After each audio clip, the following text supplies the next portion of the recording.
Olá, estamos iniciando mais um programa Diversidade, uma parceria entre o Conselho Regional de Psicologia de São Paulo e a TV PUC de São Paulo.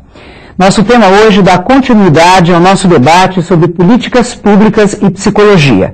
E estaremos hoje debatendo a questão da infância e da adolescência. A infância e a adolescência nem sempre existiram como um conceito entre nós. Já houve tempo em que se pensava as pessoas sem precisar designar essas etapas. Hoje, nós podemos dizer que conhecemos uma infância e que conhecemos uma adolescência. Mas sabemos também que as desigualdades sociais, no Brasil principalmente, têm gerado diferentes infâncias e diferentes adolescências. Nossos filhos nas camadas médias, por exemplo, são designados sempre como crianças ou como estando na sua infância, enquanto outras crianças nas camadas pobres são designadas como menores. Nossos filhos nunca são menores, são sempre crianças. Por que essas diferenças? E essas diferenças geram diferentes políticas públicas para todo mundo, para as crianças e os adolescentes do Brasil? Essas questões são importantes e nós vamos debater hoje aqui. Para isso, estamos recebendo a professora Maria de Lourdes Trace Teixeira, psicóloga, professora na área de infância e adolescência na PUC de São Paulo, doutora em serviço social, tendo estudado adolescência e violência e conselheira da Fundação Abrinq. E a professora Maria Luísa Marcílio, professora titular de História na USP, presidente da Comissão de Direitos Humanos também da USP, que inaugurou a área de História Social da Infância e da Adolescência. Tem publicações na área, destacando-se aqui a história social da criança abandonada. Boa noite, sejam bem-vindas ao programa Diversidade. Eu gostaria de começar perguntando para a Maria de Lourdes. Eu vou começar com a Maria Luísa. Maria Luísa, me conta um pouco como é essa história da infância. Eu disse aqui aos telespectadores que nem sempre existiu infância e adolescência. Como é que é isso? Como é que essa infância apareceu entre nós? Por que apareceu? Vocês todos sabem, né, que na história do Brasil houve, até final do Império, escravos e livres. A criança escrava e a criança livre. E a criança escrava começava a trabalhar bem cedo, e trabalho duro. E tinha uma vida, o escravo, uma vida útil bastante reduzida em relação ao resto da população. Havia a criança da elite, né? E esta era a criança que realmente tinha condições de ser criança, como você disse, né? De ter a sua infância prolongada. Na verdade, pouca escola havia, e essa criança tinha aí o seu período bastante prolongado.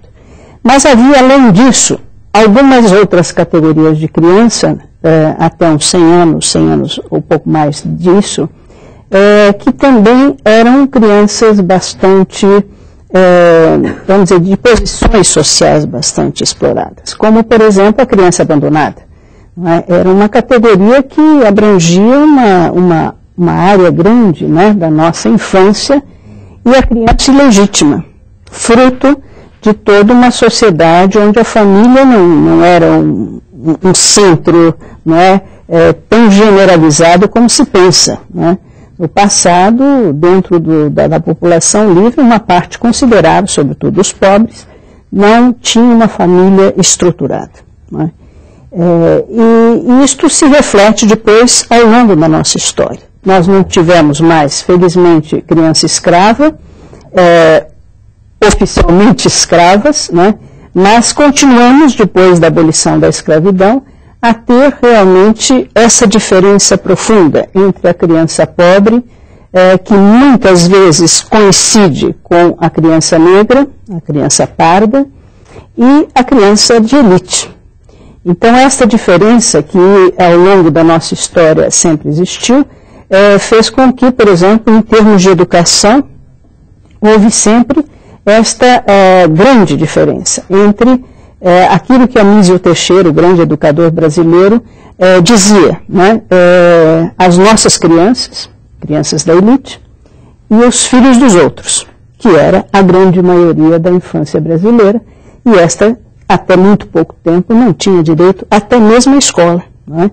É por isso que introduz, né, o problema do trabalho infantil, que no fundo é uma continuação de uma estrutura escravista que persiste, né, de fazer com que a criança, desde tenra idade, em muitas áreas do Brasil, trabalhe, e trabalhe duro. Não é? Então, é um resumo muito simples. A gente quer ganhar bastante coisa em pouco tempo. Nesse período em que as crianças escravas, por exemplo, ou as abandonadas, elas eram consideradas crianças, se reconhecia que elas estavam num período chamado infância, ou esse termo designava apenas a vivência das crianças da elite? Havia diferença na utilização dos termos? Profunda. A criança, os termos talvez não tanto, né, mas eram consideradas expostas, e eram chamadas como expostas, a criança que era abandonada. Era escrava, a criança que era escrava. Então, esse é o termo que se empregava, não de criança. Tá. Agora, criança era a criança da elite. Murdinha, vou te chamar assim. Quando a gente fala de políticas públicas para a infância e para a adolescência, do que exatamente que nós estamos falando? Eu penso que desde 1990, com a promulgação do Estatuto da Criança e do Adolescente, falar de políticas públicas significa pegar a referência do que o Estatuto estabelece como garantia de direitos para a criança e para o adolescente, quer dizer, garantia de exercício da infância e da adolescência, né? Eu penso que o ECA é um instrumento jurídico que estabelece, primeiro, para todas as crianças brasileiras, né? Não é um instrumento jurídico destinado exclusivamente para a criança pobre, como era o antigo Código de Menores. Então, ele estabelece nas diferentes áreas da saúde, da educação, do lazer, da cultura, né, aquilo que deve nortear, né, o estabelecimento de programas, de projetos que garantam o quê? Né? O apoio, ou melhor, se referindo ao próprio artigo da Constituição Federal, né, que a criança é prioridade absoluta. O que a gente vai observando ao longo desses 13 anos de implantação do ECA é que ele é desigualmente implantado. Tem áreas, né, do Estatuto que a partir dali foram formuladas políticas, né, e a partir daí projetos, programas governamentais, não governamentais, né, que em algumas áreas do Brasil com maior visibilidade, com maior efeito, em outras com menos, né, e que se constituem avanços. Né? Se a gente pensa, por exemplo, a questão da criança vitimada, né, que tem vários projetos, né, a questão do controle da prostituição infantil, que hoje em dia tem programas até do governo federal, a questão do trabalho infantil, que em muitas áreas do Brasil tem muitas ONGs, muitas organizações mobilizadas em torno disso. Quer dizer, penso que os vários projetos e programas, eles acabam, eles visam, não é, garantir para a criança o direito à educação, o direito à saúde, o direito à moradia, enfim, o direito à infância e juventude. Claro que hoje em dia, né, nós podemos, em 2003, esse diagnóstico ainda existe muito a ser feito, né?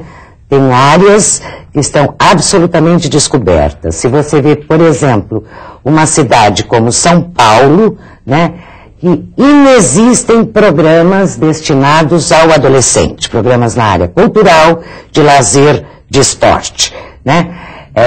Enfim, uma faixa etária absolutamente significativa, que a gente tem um grande contingente de adolescentes, e, com exceção dos adolescentes de classe média e classe alta, não é?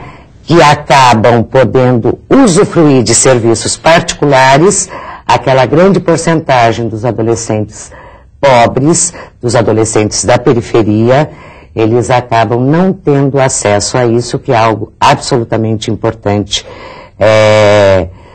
para o desenvolvimento deles. Um outro indicador importante que fala da ausência de políticas, de projetos, de programas em determinadas áreas da cidade é o dado sobre o homicídio, né, de adolescentes, que São Paulo ocupa o 3º lugar no ranking do Brasil, né, em mortes violentas de adolescente, ou no envolvimento do adolescente como ator, né, no cenário da violência, não só como vítima, esse é outro aspecto importante, e acaba revelando o fracasso de várias instituições e a ausência dessas políticas, né? Nós vamos assistir uma matéria, um pequeno vídeo, que discute a questão do ECA e apresenta trabalhos feitos com jovens, que acho que é interessante para a gente poder manter aqui e continuar o nosso debate. Vamos lá, a nossa matéria. Esta garota tem 16 anos e está em liberdade assistida há 6 meses. A gente foi roubar uma casa, aí não deu certo. Aí nós estava vindo embora, aí os policial abordou a gente, aí encontrou 2 armas, 3, né? Aí só prenderam 2. Aí ficou como, a gente pegou um 5-7. O que é isso? Assalto à mão armada. Este outro adolescente de 15 anos está na mesma situação. Ele e outros jovens que cometeram algum ato infracional frequentam o Centro de Defesa da Criança e do Adolescente, uma organização particular que, em convênio com o poder público, acolhe e trabalha na ressocialização destes jovens. Aqui no SEDECA, eles aprendem que, por lei, têm deveres e direitos especiais. Você conhece o Estatuto da Criança e do Adolescente? Mais ou menos, eu conheci mais aqui. O que é para você o Estatuto da Criança e do Adolescente? Aqui no Brasil, para mim, só vale no papel, porque muitos não cumprem o que tem no Estatuto. Ele é cumprido? Não. Pra mim não acho não. Por quê? Quando eu fui preso, os caras puseram gênero em mim. A grande importância do ECA é que eles têm 13 anos, né, completando agora dia 13 de julho, ele completou 13 anos, e muita coisa ainda não foi efetivada, né? E muita coisa a gente precisa lutar para. E eu acho que assim, o adolescente, a criança tendo esse conhecimento, sabendo o que é, né, quais são os direitos e quais são os deveres, fica mais fácil para lutar por melhores políticas públicas. O Estatuto da Criança e do Adolescente é o resultado de uma mobilização popular que reuniu 5 milhões de assinaturas em todo o país. Entidades de defesa da infância e juventude, advogados, assistentes sociais, psicólogos, comunidades eclesiais de base e outros grupos de defesa da infância e da juventude organizaram o abaixo-assinado, que foi entregue aos constituintes. O texto foi transformado em lei federal, substituindo o antigo Código de Menores. O Estatuto veio regularizar a questão do processo legal. Antes do Estatuto da Criança e do Adolescente não existia um processo legal. Hoje ele já existe. E, na verdade, o instrumento do processo serve para também dar garantias sociais. A ideia de que o ECA existe apenas para uma parte dos jovens, aqueles que cometem atos infracionais, persiste. E é criticada por Marta Toledo, que acaba de defender sua tese de doutorado sobre o Estatuto e sua aplicação prática. Isso é fruto, em parte, talvez da ignorância, por parte de outros, de uma deturpação vinda de questões ideológicas. No Estado Democrático de Direito, todas as pessoas, independente da condição delas na sociedade, são iguais perante a lei, né? O Estatuto da Criança e Adolescente é uma lei feita para todas as nossas crianças e adolescentes, porque todas as nossas crianças e adolescentes têm os mesmos direitos, né, e os mesmos deveres. Evidente que a legislação trata de situações específicas, como em qualquer ramo do direito você tem detalhamento para situações específicas. Mas o status jurídico, né, da pessoa, criança e adolescente, depois da Constituição de 1988 e do Estatuto da Criança e do Adolescente, ele é idêntico. E crianças e adolescentes só agora são considerados sujeitos de direitos plenos, porque agora eles têm direitos especiais em relação aos adultos em função da peculiar condição deles de pessoas humanas ainda em fase de desenvolvimento físico, psicológico, social. O Estatuto é considerado um dos melhores e mais completos do mundo. Mesmo assim, encontra a resistência de setores da sociedade e do poder público, que insistem na criminalização de crianças e adolescentes. Não podemos mais fugir da questão da redução da idade penal. Eu acho que a sociedade, inclusive, está bastante interessada que se discuta isto mais a fundo. Porque, na verdade, nós estamos aqui aplicando um estatuto cujas medidas socioeducativas brandas funcionam para alguns tipos de adolescentes e, na verdade, também estamos aplicando esse estatuto para adolescentes perigosos. Quer dizer, cria-se um vácuo, deixa-se de dar uma resposta à sociedade que é destinatária final das leis desse país. É dever da família, da comunidade, da sociedade em geral e do poder público assegurar com absoluta prioridade e afetiva dois direitos referentes à vida: a saúde, a alimentação, a educação, ao esporte, o lazer e profissionalização, a cultura, a dignidade, ao respeito, a liberdade e a convivência familiar e comunitária.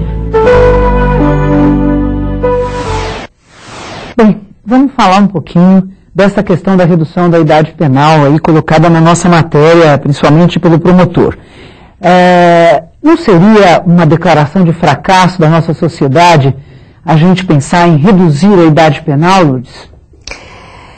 Olha, Ana, a produção do adolescente autor de ato infracional, ela é uma produção social. A nossa historiadora aqui pode explicar isso até melhor, né? Então, o adolescente perigoso, como diz, né, a autoridade, ele é uma construção nossa, é uma produção nossa, né, que tem a ver com o modo como criamos as nossas crianças, tem a ver com as instituições que o adolescente envolvido com ato infracional deve cumprir a sua medida socioeducativa. Então são instituições, são práticas que vão cada vez mais criminalizando o adolescente, transformando ele em alguém perigoso. Então, hoje em dia, é verdade, temos medo dos nossos adolescentes quando circulamos pelas ruas da cidade, não é? Agora, reduzir a idade penal, não só do meu ponto de vista, mas de muitas autoridades da área, de setores da opinião pública, não é? E trabalhadores da área da infância e juventude, não é uma solução. Na verdade, é uma cortina de fumaça, né? Se a gente for verificar, embora o fenômeno seja de proporções, mas se a gente for verificar até estatisticamente, o tamanho, né?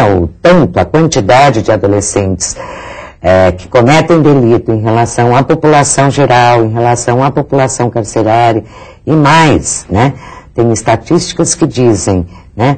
De cada homicídio que um adolescente comete, 10 adolescentes são assassinados, né, em São Paulo. Quer dizer, são dados importantes para a gente pensar e tentar construir, não é, medidas socioeducativas que a gente possa resgatar esses adolescentes para a convivência coletiva.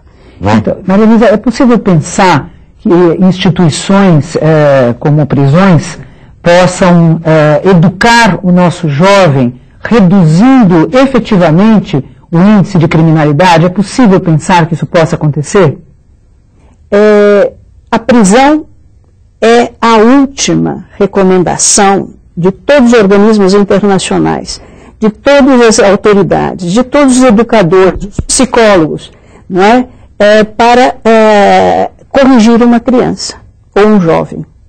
Não é? Você deve usá-la, mas só em casos extremos. Então, realmente, alguém que põe em perigo a sociedade, que comete crimes hediondos, jovem, então você tem que separá-lo um pouco da sociedade. Mas não, assim, indiscriminadamente. Além do que, as nossas prisões de adolescentes, vamos chamar assim, as FEBEMs da vida, não é? Elas efetivamente fazem tudo, menos educar. Elas produzem adolescentes cada vez mais perigosos. Cada vez mais perigosos. Né? As próprias rebeliões que a gente toda hora vê no jornal, enfim, né, vai mostrando um adolescente cada vez mais enraivecido, né, repetindo na violência que o vitimiza. E sofisticados até na forma de enfrentamento violento, né? Isso. Então, quer dizer, na verdade, a gente deveria pensar em instituições que pudessem recuperar, né, a capacidade criativa, produtiva de participação desses adolescentes. De formação da cidadania desses jovens, que não está sendo feita. Ao contrário. Sim. Não é? Que instituição é esta? É a escola? É a escola que precisa ser repensada? A escola expulsiva, né? Sem dúvida, a escola que expulsa o adolescente, não é? A escola que não aceita o adolescente que tem na sua biografia a prática de um ato infracional, que muitas vezes foi exacerbado em função da sua origem social. Essa escola... Antes disso, muitas vezes foi expulso da escola porque ele não teve uma gestão escolar adaptada, competente, para fazê-lo não um repetente constante, não é? Que repete todo ano, que não vai bem na escola, acaba cansando de uma escola realmente insatisfatória, precária, difícil, e sai da escola, se evade. E essa evasão escolar é um dos graves problemas brasileiros, não é? Que faz com que esses meninos vão para a rua. É interessante, porque às vezes a gente vê na televisão matérias sobre escola, e como a escola é das crianças de classe média, classe alta, as crianças estão brincando, né? É interessante isso, as crianças estão brincando, estão jogando, estão de pé, correndo na sala de aula. Quando aparece a escola da camada pobre, e principalmente em algumas regiões do país, a criança está sentadinha, copiando, disciplinada, calada, ouvindo a professora, que muitas vezes trabalha bem o seu conteúdo, mas está ali. É interessante isso, porque a escola ela é desigual, né? E além disso, quando você pergunta, será que é a escola? Eu fico pensando assim, é a escola, é a saúde, né? É a saúde, é o lazer, né? Que a criança, o adolescente precisa disso. É a família que vive hoje algumas condições que ela precisa também de suporte, né, para cumprir a função de apoio, de cuidado dos seus filhos, né. Os programas na área de saúde que atendam a especificidade do adolescente, né. Então, em todas essas áreas, não é, Ana? Acho que como a professora Maria Luísa vai colocando, assim como na escola, né, as desigualdades vão aparecendo. A saúde privatizada, de boa qualidade para a criança e o adolescente da classe média, e aquela saúde, não é, sem qualidade, ou às vezes sem atendimento, para a criança e o adolescente pobre, em todas as áreas. Sem dúvida alguma, os mapas de exclusão têm mostrado, né, que na periferia você não tem cinema, não tem o clube, biblioteca, né? Agora, não tem mais nenhum campinho de futebol. Porque agora não terreno baldio. Se a gente pensar assim, a criança da camada alta, da camada média, ao contrário, tem acesso a um bocado de coisa. Mas a gente poderia dizer que existem políticas públicas construídas, universais construídas e que incluem também essa criança da camada média, ou ela é simplesmente uma criança que por ter dinheiro tem acesso a alguns bens, mas que não existe uma construção de uma política? Quando você fala da desigualdade, né, e a gente reafirma muito que o Estatuto é um instrumento de garantia de direitos de todas as crianças e adolescentes brasileiros, tem algumas, às vezes, peculiaridades, né? A área de criança vitimada, da violência doméstica, é interessante que começam a aparecer alguns estudos que mostram, né, que mesmo com uma certa precariedade, a criança pobre, né, acaba sendo mais protegida, né, ela acaba tendo uma rede, ela chega no hospital público, o hospital vai lá fazer o boletim de ocorrência, vai lá investigar por que ela está naquelas condições, do que a criança de classe média alta, né, que a medicina privada, que os profissionais liberais, né, vamos dizer, o sistema de saúde particular a que elas têm acesso, são muito mais coniventes com aquela característica desse fenômeno, que é o segredo. né? E aí fica então aí é uma desigualdade ao contrário. A violência só acontece, acaba também aparecendo na estatística, como se acontecesse apenas entre os pobres, e a gente sabe que hoje os índices são altíssimos. Atravessa toda a sociedade, aliás, todos os fenômenos, não é? O abandono. Você falou de várias coisas e uma última setor que nós não falamos é que o acesso à justiça é diferente, não é? A criança pobre não tem acesso quase à justiça, apesar de haver a instituição da Defensoria Pública, que praticamente funciona pouco. Agora, a criança de classe média não aparece nas estatísticas, porque na hora que comete um ato infracional, já a família imediatamente aparece com seus advogados, não é? E salva a criança, o jovem da estatística. E acaba, de certa forma, ficando mais desprotegido. Isso, exatamente. Esse que é um raciocínio. Porque ele continua na família e a violência fica... E parece que violência só existe nas categorias mais pobres, o que não é verdade.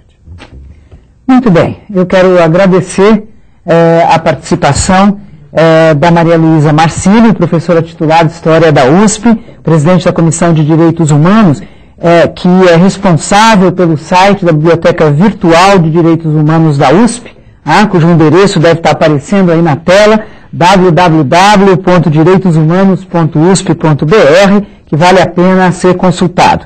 E a professora Maria de Lourdes Traz Teixeira, psicóloga, professora na área de infância e adolescência na PUC de São Paulo, doutora em serviço social, tendo estudado adolescência e violência e conselheira da Fundação Abrinq. Quero agradecer a participação de vocês e agradecer a você, telespectador.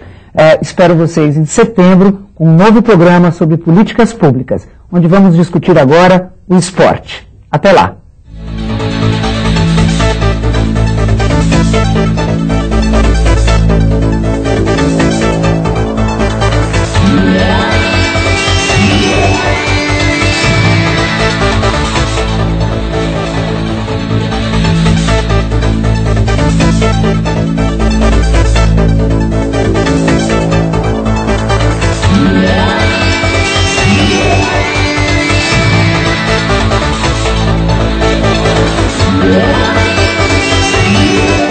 Diversidade, uma realização do Conselho Regional de Psicologia de São Paulo e TV PUC São Paulo.